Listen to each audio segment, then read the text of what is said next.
किसी भी बिजनेस को सक्सेसफुल बनाने के लिए उसका ड्राफ्ट यानी कि बिजनेस प्लान पहले से बनाना बहुत ज़रूरी होता है। आप किसी भी बिजनेस को बिना प्री प्लानिंग के नहीं स्टार्ट कर सकते हैं। बिजनेस प्लान एक तरह का ब्लूप्रिंट होता है जिसमें कंपनी के गोल, जनरल इन्फॉर्मेशन, फ्यूचर प्लानिंग जैसी कई चीज़ों का लेखा जोखा होता है। बिजनेस में लोन, पार्टनरशिप और फंडिंग को पाने के लिए बिजनेस प्लानिंग बहुत ज़्यादा ज़रूरी है। बिजनेस प्लान को आप लोगों को दिखाकर उन्हें अपने साथ जोड़ सकते हैं। बैंक भी कंपनी के बिजनेस प्लान को अच्छी तरह से समझता है। लोन लेने के लिए आपको बैंक में बिजनेस प्लान भी जमा करना पड़ता है। बिजनेस प्लान बनाने के लिए आपको कुछ जरूरी बातों का ध्यान रखना होता है।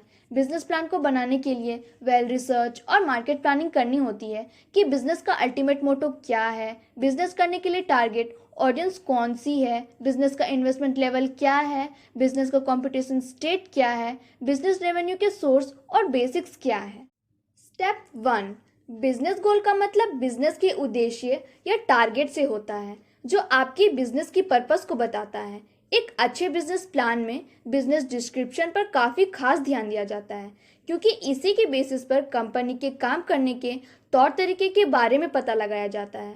बिजनेस लेआउट को हाईलाइटेड किया जाता है ताकि क्लाइंट का ध्यान इस पर जा सके। किसी भी कंपनी का कोलैबोरेशन उसके बिजनेस लेआउट या डिस्क्रिप्शन पर डिपेंड करता है। कोई भी कंपनी अपना बिजनेस प्लान करवाते समय बिजनेस गोल को अच्छी तरीके से डिज़ाइन करवाती है। कंपनी हर साल या हर महीने कुछ ना कुछ टारगेट रखती है जिसको अचीव करने के लिए कंपनी काम करती है।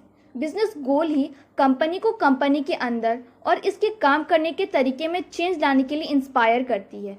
किसी भी कंपनी का लेआउट तैयार करते वक्त इन्वेस्टर्स के इन्वेस्ट को ध्यान में रखा जाता है। इसको बनाने के लिए बड़ी कंपनियां बिजनेस एडवाइज़र को हायर करती है।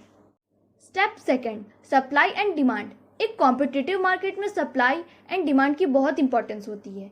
एक बिजनेस प्लान को मार्केट में सक्सेसफुल बनाने के लिए मार्केट में सप्लाई और डिमांड बराबर होना चाहिए। आइए समझते हैं कि सप्लाई और डिमांड का क्या मतलब होता है। सप्लाई एक फिक्स अमाउंट के माल को मार्केट में जिस प्राइस पर अवेलेबल कराया जाता है उसे मार्केट की भाषा में सप्लाई कहा जाता है। डिमांड किसी भी प्रोडक्ट या सर्विस के लिए कस्टमर जितने ज़्यादा इंटरेस्टेड है और मार्केट में उसकी क्या मांग है, इसे डिमांड कहते हैं।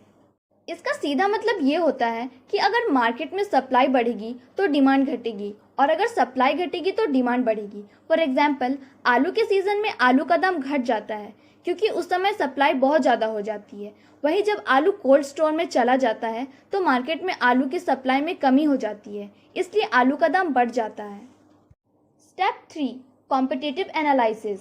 किसी भी बिजनेस को मार्केट में स्टैंड करने के लिए आपको मार्केट की कॉम्पिटिटिव एनालिसिस करनी पड़ती है।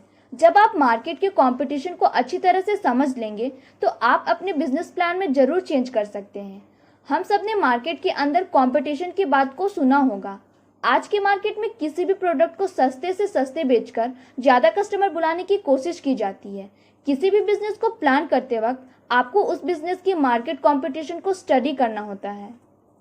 कॉम्पिटिटिव एनालिसिस में आपको इन 5 बातों का ध्यान रखना चाहिए। फर्स्ट, आपका प्रोडक्ट या सर्विस मार्केट में किस रेट में मिल रहा है। सेकंड, आपके बिजनेस शेयर में कितने बिजनेसमैन पहले से उस बिजनेस में हैं। थर्ड, आपके प्रोडक्ट की डिमांड किस टाइम सबसे ज़्यादा रहती है। फोर्थ, क्या आपका प्रोडक्ट ऑनलाइन अवेलेबल है और इसका प्राइस क्या है। फिफ्थ, मार्केट में सबसे ज़्यादा बिजनेस कौन कर रहा है और उसकी खास बातें क्या है। अगर आप इन 5 बातों को ध्यान में रखते हुए आपने अपने बिजनेस प्लान को डिज़ाइन किया है तो आप पहले ही प्रयास में सफल हो सकते हैं। मार्केट की पकड़ जिसकी जितनी अच्छी होगी उसको बिजनेस में उतना ही प्रॉफिट होगा। अगर आप कॉम्पिटिटिव एनालाइज कराने के बाद अपने प्रोडक्ट को सबसे सस्ते दाम पर नहीं बेच सकते हैं तो आपको अपनी क्वालिटी पर ज़्यादा ध्यान देना होगा। बिजनेस में मनी ओवर क्वालिटी का फंडा चलता है, इसलिए अगर क्वालिटी अच्छी है तो कस्टमर प्राइस की चिंता नहीं करते हैं। Step 4, research and development. Research and development किसी भी बिजनेस प्लान का सबसे इम्पोर्टेंट एस्पेक्ट होता है। हर एक कंपनी इनोवेशन, साइंस और टेक्नोलॉजी की हेल्प से अपने बिजनेस प्लान में रिसर्च करके डेवलपमेंट करती है। बिजनेस प्लान में इसको रिसर्च एंड डेवलपमेंट कहते हैं।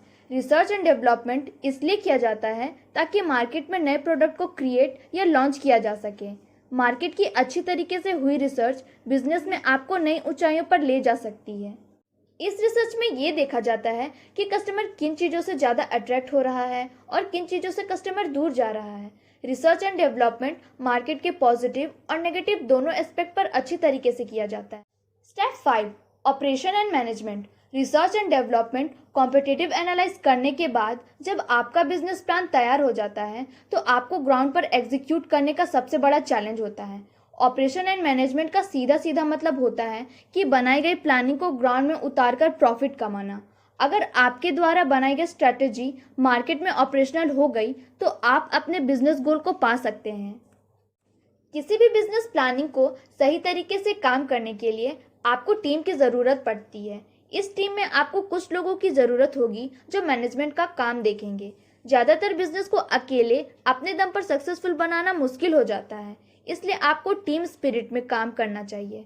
बिजनेस प्लान में कुछ क्रेडिबल और ट्रस्टेड लोगों की टीम बनाकर आप बिजनेस को मैनेज कर सकते हैं। Step 6, accounting and finance. Business plan को सक्सेसफुल बनाने के लिए पैसों का सही तरीके से यूटिलाइजेशन बहुत ज़रूरी है।